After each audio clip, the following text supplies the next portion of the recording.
वज़ीर-ए-आज़म मोदी की सिक्योरिटी में हुई कोताही के मामले में तहकीकाती कमेटी कायम करने पर इत्तफाक। रिटायर्ड जज की निगरानी में तश्कील दी जाएगी कमेटी। मुख्तलिफ इदारों के ओहदेदारों को कमेटी का हिस्सा बनाया जाएगा। सुप्रीम कोर्ट के वकला को गुमनाम कॉल्स करके किया गया मुतनब्बे। अदालत को मामले की समाअत न करने की धमकी।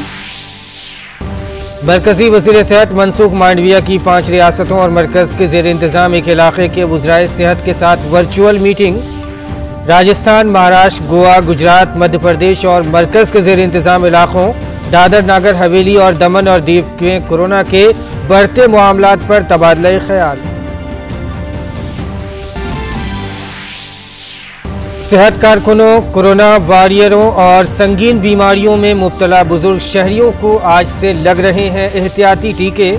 9 महीने पहले दूसरा टीका लेने वालों को ही दी जा रही है प्रीकॉशन डोज।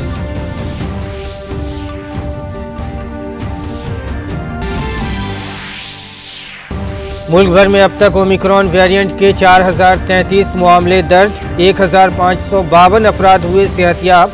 महाराष्ट्र में ओमिक्रॉन के सबसे ज्यादा 1216 मामले। राजस्थान में अब तक 529 मामले दर्ज।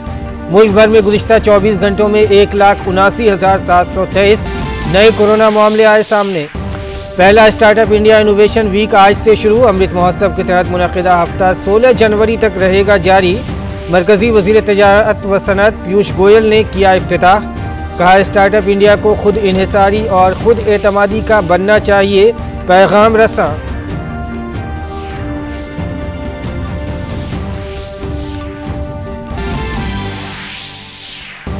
म्यांमार की अदालत ने माजूल रहनुमा आंग सान सूची को 4 साल कैद की सजा सुनाई। वॉकी टॉकी मामले में सूची को अदालत ने करार दिया मुजरिम।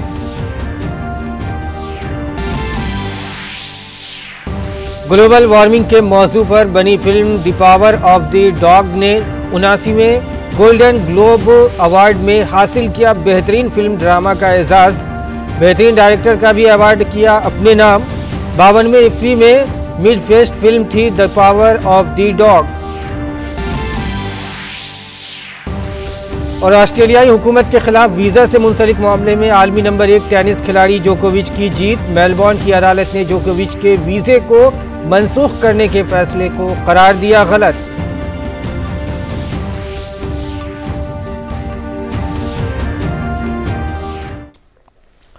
नाज़रीन आदाब, शाम 5:30 बजे के उर्दू खबरनामे में आपका खैर मकदम है। मैं हूं आपके साथ मसरूर फैजी और आप आइए अब खबरों पर हम तफसील के साथ नजर डालते हैं। सबसे पहले बात करते हैं, सुप्रीम कोर्ट ने वज़ीर-ए-आज़म नरेंद्र मोदी की सिक्योरिटी में कोताही के मामले पर एक तहकीकाती कमेटी तश्कील देने पर इत्तफाक किया है। सुप्रीम कोर्ट के रिटायर्ड जज की सरबराही में तहकीकाती कमेटी तश्कील दी जाएगी। चंडीगढ़ के डीजीपी, पंजाब और हरियाणा हाई कोर्ट के रजिस्ट्रार जनरल, एनआईए के अफसरान और पंजाब के पुलिस अफसरान इस आला सतही इंक्वायरी कमेटी के अफसरान बनाए जाएंगे। साथ ही सुप्रीम कोर्ट ने कहा है कि मरकज़ और पंजाब हुकूमत की इंक्वायरी कमेटी इस सिलसिले में कोई कार्रवाई नहीं करेगी। सुप्रीम कोर्ट जल्द ही इस मामले में तफसीली हुक्म जारी करेगा। कुछ वकला को सिख फॉर जस्टिस का दावा करने वाले एक बैनुल अक़वामी नंबर से गुमनाम कॉल्स मौसूल हुई हैं। नामालूम कॉल करने वाले ने दावा किया है कि पंजाब दौरे के दौरान वज़ीर-ए-आज़म की सिक्योरिटी में कोताही के पीछे सिख फॉर जस्टिस का हाथ था और सुप्रीम कोर्ट को इस वाक़े से मुतालिक अर्ज़दाश्त पर गौर नहीं करना चाहिए। मुल्क में कोरोना के बढ़ते मामलों के दरमियान मरकजी वज़ीर सेहत मनसुख मांडविया आज 5 रियासतों और एक मरकज़ के ज़ेर इंतज़ाम इलाका के वज़राए सेहत के साथ वर्चुअल मीटिंग कर रहे हैं। राजस्थान, महाराष्ट्र, गोवा, गुजरात, मध्य प्रदेश और मरकज़ के ज़ेर इंतज़ाम इलाके दादर नागर हवेली और दमन और दीव के कोरोना के बढ़ते मामलात के दरमियान ये मीटिंग मुनाक़िद की गई है। इस मीटिंग में कोरोना से मुतालिक प्रोटोकॉल पर अमल करने, अस्पतालों में ऑक्सीजन के मुनासिब इंतज़ामात और आर्जी अस्पतालों का इंतज़ाम करने से मुतालिक हिदायत जारी की जा सकती हैं। सेहत के अहलकार, कोरोना वॉरियर्स और संगीन बीमारियों में मुब्तला बुजुर्ग शहरियों को आज से कोरोना वैक्सीन की एहतियाती खुराकें दी जा रही हैं। इसके लिए नए रजिस्ट्रेशन की ज़रूरत नहीं है। वो अफराद जो अहल के ज़ुमरे में आते हैं वो वैक्सीन ले चुके हैं और किसी भी वैक्सीनेशन सेंटर पर जाकर बराह रास्त वैक्सीन ले सकते हैं या फिर रजिस्टर करा सकते हैं। ये वैक्सीन सिर्फ उन लोगों को दी जा रही है जिन्हें दूसरी वैक्सीन लगने के बाद 9 माह या 39 हफ्ते हो चुके हैं। बुजुर्ग शहरियों को इसके लिए डॉक्टर के मशवरे की ज़रूरत होगी। इलेक्शन ड्यूटी करने वाले तमाम अफसरान और मुलाजमीन को भी कोविड वॉरियर तस्लीम किया गया है। लोगों के लिए एहतियाती वैक्सीन वही होगी जो उन्होंने पहले लगवाई है। केरल में सेहत कारकुनों, फ्रंटलाइन वर्करों और संगीन बीमारियों में मुब्तला बुजुर्ग शहरियों को कोरोना की एहतियाती खुराक दी जा रही है। तिरुवनंतपुरम के सरकारी जनरल अस्पताल में सेहत कारकुन एहतियाती टीका ले रहे हैं। ग्रेटर नोएडा में सेहत कारकुनों और कोरोना वॉरियर्स और संगीन बीमारियों में मुब्तला बुजुर्ग शहरियों को कोरोना की एहतियाती वैक्सीन दी जा रही है। वैक्सीनेशन के दौरान कोविड कवानीन पर अमल किया जा रहा है। और उत्तर प्रदेश के वज़ीर आला योगी आदित्यनाथ ने आज लखनऊ में एहतियाती खुराक की मुहिम के आगाज़ के मौके पर कोविड कमांड सेंटर का दौरा किया। लखनऊ के लाल बाग में कमांड सेंटर का मुआयना करने के अलावा उन्होंने रियासत के तमाम लोगों को ओमिक्रॉन के तई मुतनब्बे किया। वज़ीर आला योगी आदित्यनाथ ने कहा कि रियासत में कोरोना वायरस की तीसरी लहर आने की वजह से के साथ साथ इन्फेक्शन के मामलात में इजाफा हो रहा है। इसके पेश नज़र उन्होंने हर किसी से कोरोना वैक्सीन लेने की अपील की है। कोरोना महामारी की तीसरी लहर यानी थर्ड वेव आ चुकी है, लेकिन सेकेंड वेव की तर्ज पर उस तरह से खतरनाक यह थर्ड वेव नहीं है। अब तक के जितने भी कोविड पॉजिटिव के केसेस उत्तर प्रदेश में अब तक आए हैं, ज्यादातर असिम्प्टोमेटिक हैं, यानी कोई लक्षण दिखाई नहीं दे रहा है। आरटी-पीसीआर की जांच कराने के बाद उसमें ये मामले देखने को मिले हैं और घर में ही उनका उपचार हो रहा है। कोरोना के नए ओमिक्रॉन वेरिएंट की बढ़ती हुई रफ्तार के दरमियान मरकजी हुकूमत की जानिब से भी वैक्सीनेशन मुहिम की रफ्तार में इजाफा कर दिया गया है। कोरोना के खिलाफ जंग में मुअस्सिर वैक्सीनेशन मुहिम के तहत कल मुल्क भर में 29,60,000 से ज़्यादा वैक्सीन लगाई गईं। इसके साथ ही मुल्क में अब तक 151 करोड़ 94 लाख टीके लगाए जा चुके हैं। मरकज़ी वज़ारत सेहत ने बताया है कि भारत सरकार ने रियासतों और मरकज़ के ज़ेर इंतज़ाम इलाक़ों को अब तक 156 करोड़ 5 लाख से ज़्यादा वैक्सीन दी हैं। उन्होंने कहा कि 17 करोड़ 57 लाख से ज़्यादा बाकी और गैर इस्तेमाल शुदा कोरोना वैक्सीन अब भी रियासतों और मरकज़ के ज़ेर इंतज़ाम इलाक़ों के पास मौजूद हैं।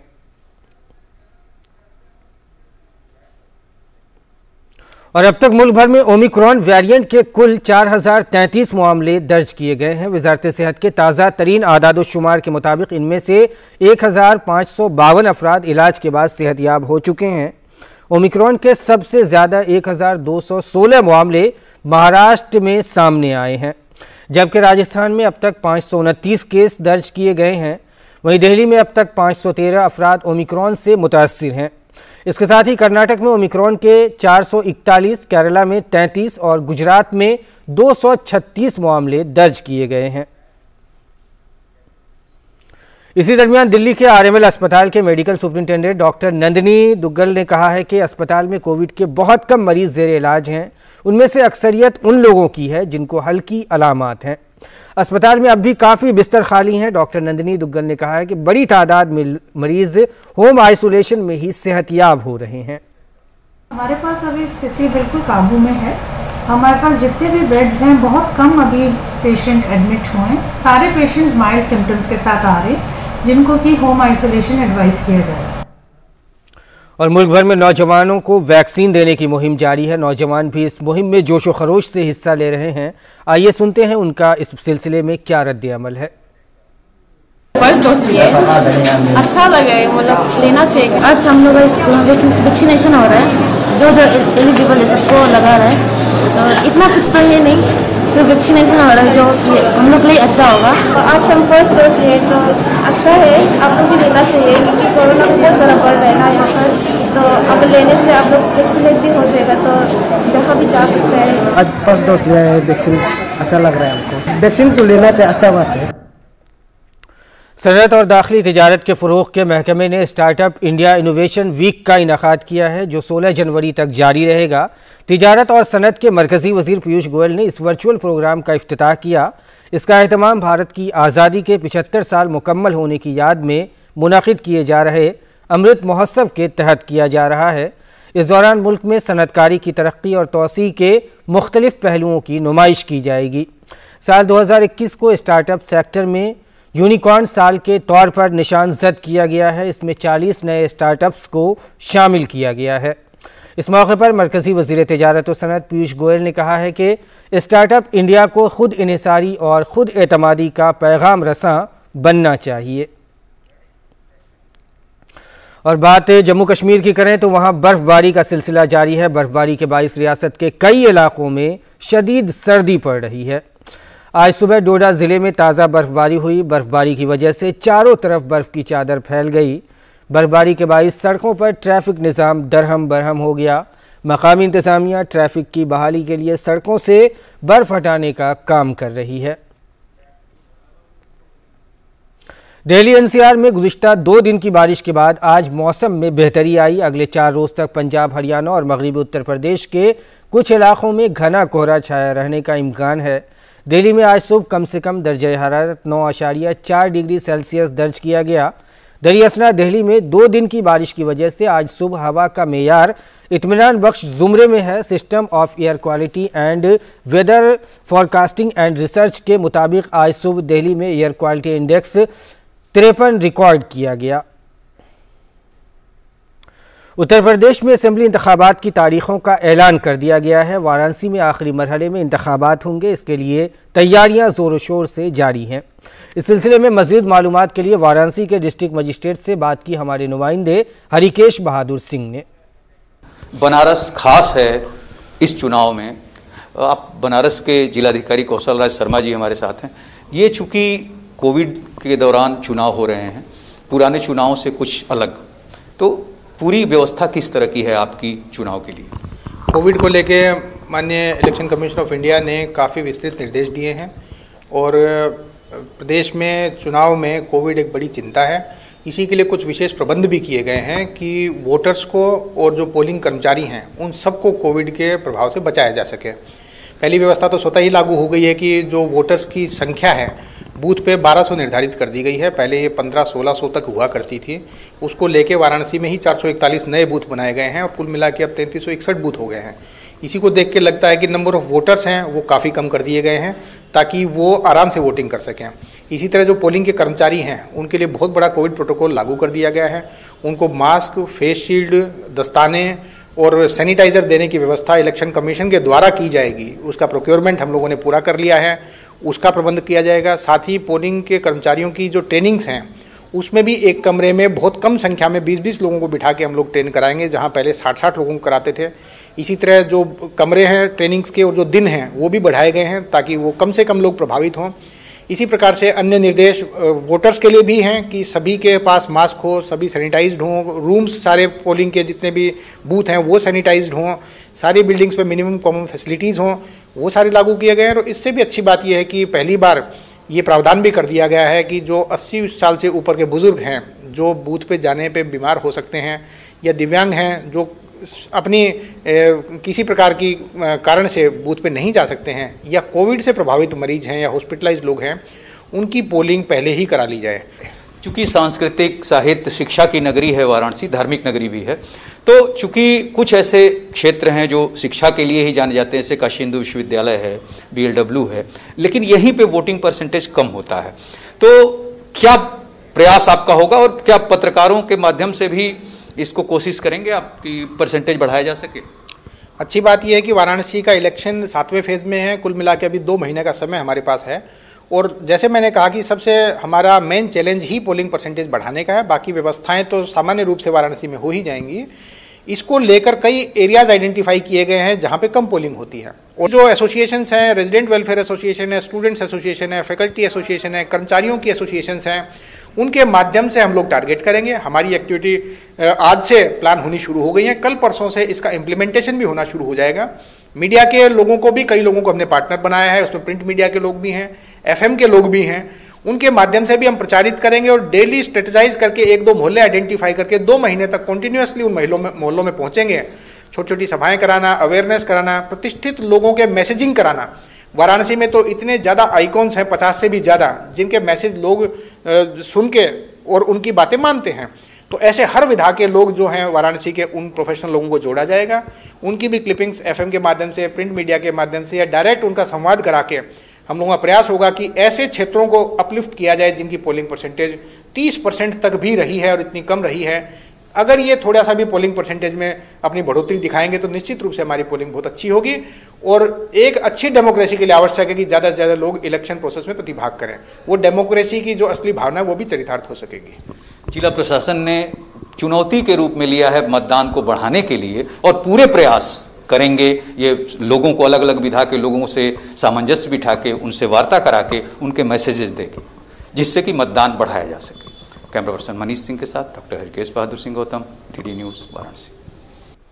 और अगली खबर पर नजर डालते हैं। काशी विश्वनाथ धाम में काम करने वालों के लिए वजीर आजम नरेंद्र मोदी ने 100 जोड़ी जूट के जूते भेजे हैं। वजीर आजम ने देखा था कि मंदिर के अहाते में चमड़े या रबड़ से बने जूते पहनने पर पाबंदी की वजह से धाम में काम करने वाले ज़्यादातर लोग नंगे पांव मंदिर की खिदमत कर रहे थे। ऐसे में ये बात वजीर आजम नरेंद्र मोदी के नोटिस में आने के बाद उन्होंने इन तमाम मुलाजमीन के लिए जूट के जूतों के 100 जोड़े भेजे हैं। तमाम मुलाजमीन वजीर आजम से तोहफ़ा पाकर बहुत खुश हैं। उन्होंने वजीर आजम नरेंद्र मोदी का दिल से शुक्रिया अदा किया है। और आज दुनिया भर में हिंदी का आलमी दिन मनाया जा रहा है। दुनिया भर में हिंदी के फ़रोग़ के लिए 2006 में हर साल 10 जनवरी को हिंदी दिवस मनाने का ऐलान किया गया था। दुनिया में हिंदी को फ़रोग़ देने और उसे एक बैनुल-अक़वामी ज़बान के तौर पर उसे बढ़ावा देने के मकसद से आलमी हिंदी कॉन्फ्रेंसों का आगाज़ किया गया और पहली आलमी हिंदी कॉन्फ्रेंस का इनेकाद 10 जनवरी 1975 को नागपुर में किया गया था। इसीलिए इस दिन को आलमी यौम हिंदी के तौर पर मनाया जाता है। आलमी यौम हिंदी मनाने का मकसद दुनिया में हिंदी के फ़रोग़ के लिए बेदारी पैदा करना और हिंदी को बैनुल-अक़वामी ज़बान के तौर पर पेश करना है। और आइए बैनुल-अक़वामी ख़बरों पर नज़र डालते हैं। म्यांमार की एक अदालत ने माज़ूल रहनुमा आंग सान सूची को वॉकी टॉकी मामले में 4 साल कैद की सज़ा सुनाई है। उन पर बग़ैर लाइसेंस के वॉकी टॉकी और सिग्नल जैमर का एक सेट रखने का इल्ज़ाम है।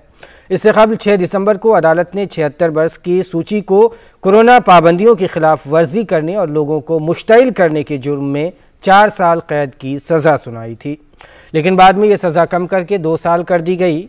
सूची के हामियों का कहना है कि उनके सियासी कैरियर को ख़त्म करने के लिए चलाए जाने वाले ये तमाम मुकदमे बेबुनियाद हैं। ख्याल रहे कि म्यांमार गुज़िश्ता साल 1 फरवरी को सूची की जमहूरी तर्ज पर मुंतखब हुकूमत के खिलाफ बगावत के बाद से बुहरान का शिकार है। दुनिया भर में कोरोना मामले तेज़ी से फैल रहे हैं। अब तक दुनिया में कोरोना इन्फेक्शन के 30 करोड़ 78 लाख से ज़्यादा मामले आ चुके हैं। वहीं 55 लाख 5 हज़ार से ज़्यादा कोरोना इन्फेक्शन की वजह से लोगों की मौत हो चुकी है। अमेरिका में कोरोना के ओमिक्रॉन वेरिएंट के मामले तेज़ी से बढ़ रहे हैं। अमेरिका में अब तक कोरोना के 6 करोड़ 12 लाख से ज़्यादा मामले सामने आए हैं। अमेरिका में अब तक 8,59,000 से ज़ायद अफराद की मौत हो चुकी है। दूसरी जानिब यूरोपीय ममालिक में ओमिक्रॉन वेरिएंट के बाइस कोरोना के केसेस बढ़ रहे हैं। बरतानिया में कोरोना के 1 करोड़ 44 लाख मामले सामने आए हैं। इसके अलावा फ्रांस में 1 करोड़ 21 लाख और जर्मनी में 75,31,000 से ज़्यादा मामले रिपोर्ट हुए हैं। और ऑस्ट्रेलिया की बात करें तो वहाँ कोरोना वायरस के मामलों की तादाद 10 लाख से तजावुज़ कर गई है, जिनमें से निस्फ से ज़्यादा मामले गुज़िश्ता हफ्ते दर्ज हुए हैं। मुल्क के बेशतर हिस्सों में ओमिक्रॉन वेरिएंट के बढ़ते हुए मामलों की वजह से अस्पताल और सप्लाई चेन्स पर बहुत ज़्यादा दबाव है। ऑस्ट्रेलिया इस वक्त रिकॉर्ड कोविड इन्फेक्शन का शिकार है।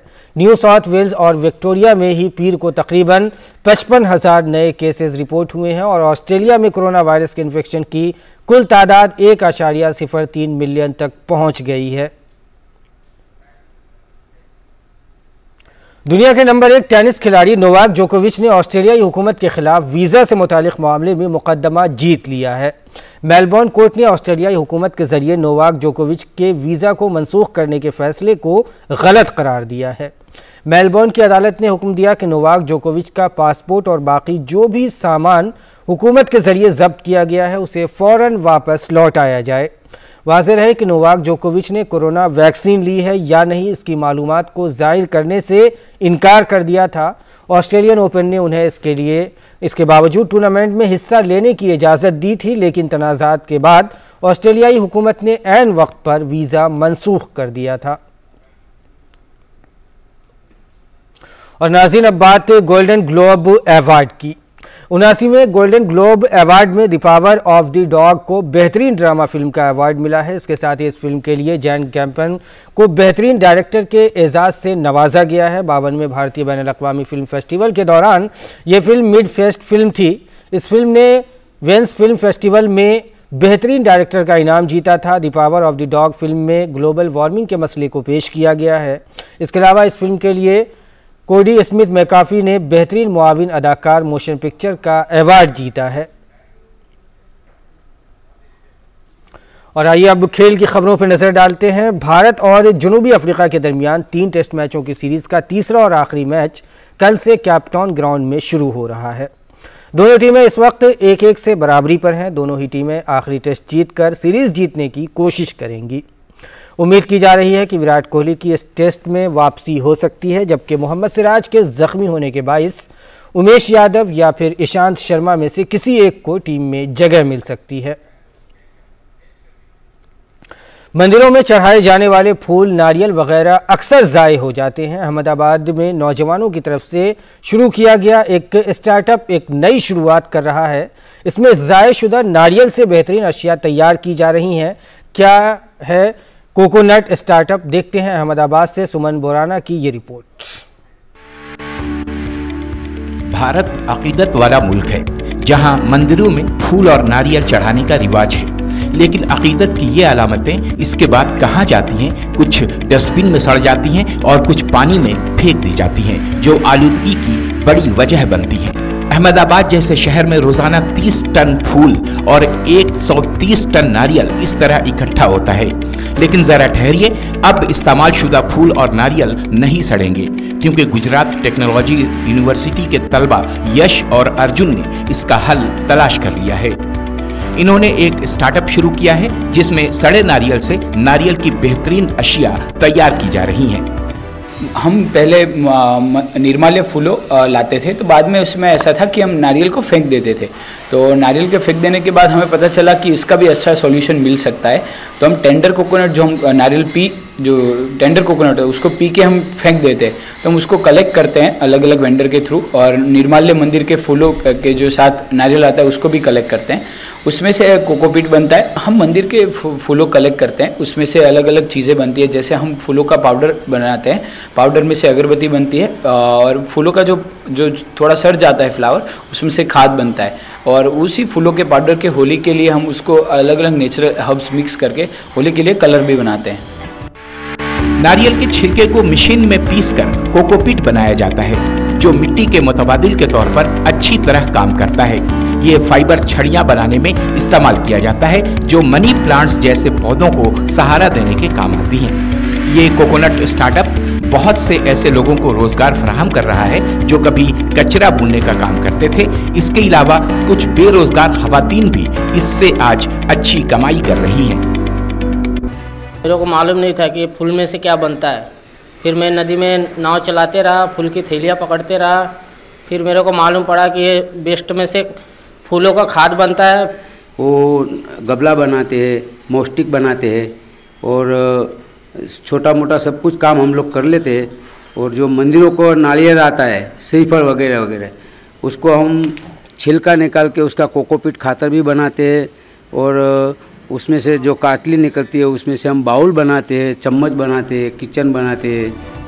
हमने अक्सर शीशे, स्टील और मिट्टी के बर्तन देखे हैं, लेकिन इस स्टार्टअप की मदद से नारियल की कटोरी भी बनाई जाती है, जिससे कुदरती तौर पर फाइबर भी मिलता है। इसके साथ ही नारियल से की चेन और चम्मच भी बनाए जाते हैं, जो निहायत दिलकश होते हैं। हम अक्सर सड़कों पर फूलों और नारियलों को बिखरे हुए देखते हैं, लेकिन अर्जुन और यश जैसे तलबा ने उनके हल की जिम्मेदारी ली है। और इसे एक बेहतर शक्ल में पेश किया है, जो अपने आप में एक मुनफरिद मिसाल है। लक्ष्मण राजपूत के साथ समन बोराना की रिपोर्ट, डीडी न्यूज़ उर्दू खबरें। और नाज़रीन, इसके साथ ही बुलेटिन में वक्त हो गया है आपसे रुखसत होने का, लेकिन जाते जाते आपको बता दें कि कोरोना की नई लहर फिर से आ गई है और इस लहर ने जो दस्तक दी है उसमें भी आपको एहतियाती तदाबीर जैसे पहले इख्तियार किया है उसी तरह इख्तियार करने की ज़रूरत है। ख़ुद का ख्याल रखें, महफूज रहें। फ़िलहाल इजाज़त दीजिए। आदाब।